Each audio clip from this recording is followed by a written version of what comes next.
Right, today let's delve into some renders from some Russian YouTubers who've designed this based on information they've gathered, and well, it shows us a few changes we've already heard about. For example, we can see the new camera module on the back that's very reminiscent of the Pixel devices. It spans across the back of the whole device, and also you can now see there's a dual tone finish on the back of the device, because we have that Apple is using part aluminium, part glass for the back of the device. Now I'm not gonna lie guys, initially I was kinda weirded out by this design, but it's growing on me, and especially in this grey it does look quite classy, and of course it'll help the iPhone stand out because we've had the same looking camera module since the iPhone 11 Pro. Now remember that weird rumour about the 17 Pro switching to aluminium? Well, as per the norm in the world of leaks, we have a new rumour that goes completely against this, and so let's dive right in. So yes, a new leak from Instant Digital goes completely against what the information told us recently about the 17 Pro moving to aluminium. According to them, this leak makes no sense, because Apple would not be able to market this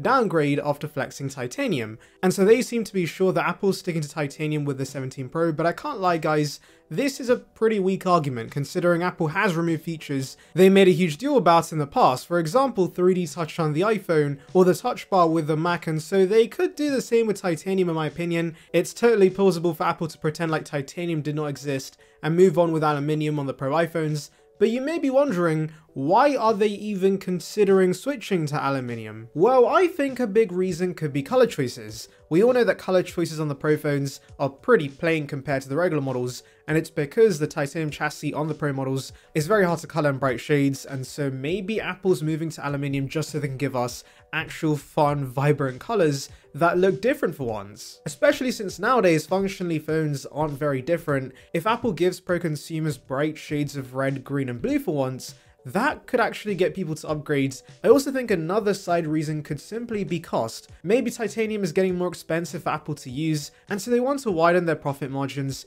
and use aluminium instead. Yes, there will be a compromise with the durability of the device since titanium is a tougher material, but if it does come in more fun colors, I don't think people will mind that considering many use a case. You know what else I would not mind? If you subscribe to the channel, of course. It's free and it'll bring you the latest about Apple right to the subscription box, so please consider it. It would be appreciated. Join the Saranbyte gang now. Anyway, things get more interesting with the back of the device because apparently we could see our first camera redesign since the stove design was introduced with the iPhone 11 Pro. According to the information, the rear will be part aluminium, part glass, and will feature a rectangular camera bump that's going to be made out of aluminium instead of 3D glass, which basically seems to suggest a design similar to Pixel's with their visor layout. This would be a dramatic change for the iPhone, though I will point out that the current stove design has stuck around for so long because it's the only way the cameras are at equal distance with each other, which allows for seamless switching between the lenses, and this would be broken if they implement a visor design, but who knows, maybe it can still be seamless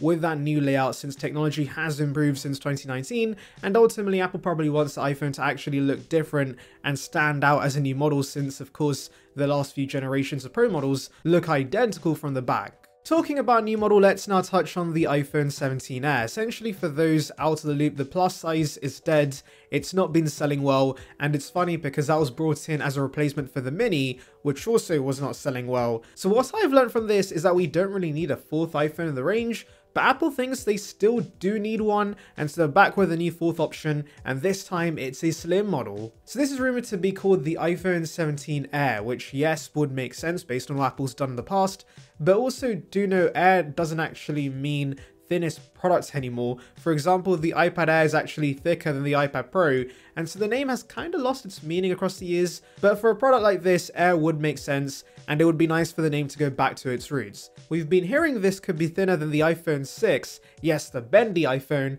and apparently it could be 5 to 6 millimeters in thickness, which is absolutely insane when you consider the current Pro iPhones are 8.25 millimeters in thickness. Now I know some may be worried about the durability since, as I mentioned, the iPhone 6 was the bendy iPhone, but do remember the M4 iPad Pro is actually even thinner than the rumored iPhone 17 Air, and that had no bending issues as such, so I'm sure Apple can do the engineering magic this time to prevent any sort of bendgate situation. Now because it's so thin, there will be some compromises with the specs. For example, we're expecting this to come with one single camera on the back instead of dual or triple cameras we usually come to expect, and this single lens will be 48 megapixels that I'm assuming is going to be similar to the 16 Pro's current main camera. To be honest, that's a non-issue because the ultra-wide is a pretty niche lens that not everyone's going to use, plus with a 48 megapixel camera you get the option for a 2x telephoto telephoto crop, which makes up for the lack of a telephoto lens. And so yes, I'm fine with one camera on the device. Another compromise we can expect is no physical SIM card slots. This has been the norm for those based in the US, but apparently the 17 is going to be eSIM as standard everywhere. Now, I would say eSIM has become popular enough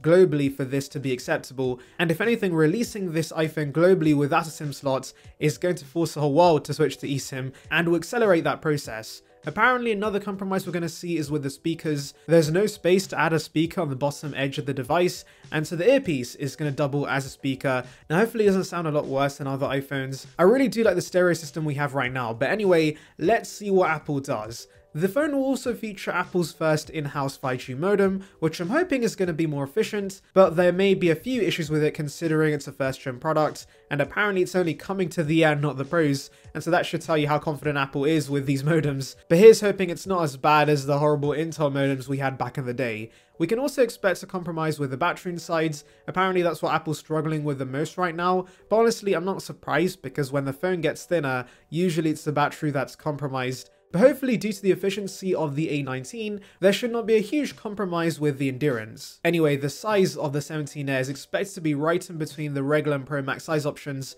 at 6.6 inches, so in a way it's similar to the iPhone X that was in between the 8 and 8 Plus, and it's also going to have the A19 with 8 gigs of RAM, as well as a new 24 megapixel selfie camera, which piques my interest because it's been a while since we had any sort of front-facing camera upgrades. Now I know some might be a little confused by this product because its specs are closer to a regular iPhone, or actually worse in some aspects, but it's also going to have a design that's superior, and it might even be more expensive than other iPhones. So who's actually appealing to? Well, like I said about the Pro models getting fun colors, I think because phones have matured and reached their peak when it comes to functionality, there may be consumers who are interested in a device that puts form over function, and so I'm guessing Apple's betting on that market being big enough for the 17 Air to be a success. This could apparently be $11.99, and so in a way it reminds me of the 12-inch MacBook because that was also overpriced for the specs it offered, but my god was that a beautiful MacBook chassis, and so this is the iPhone version of that, but hopefully the compromises this time are justified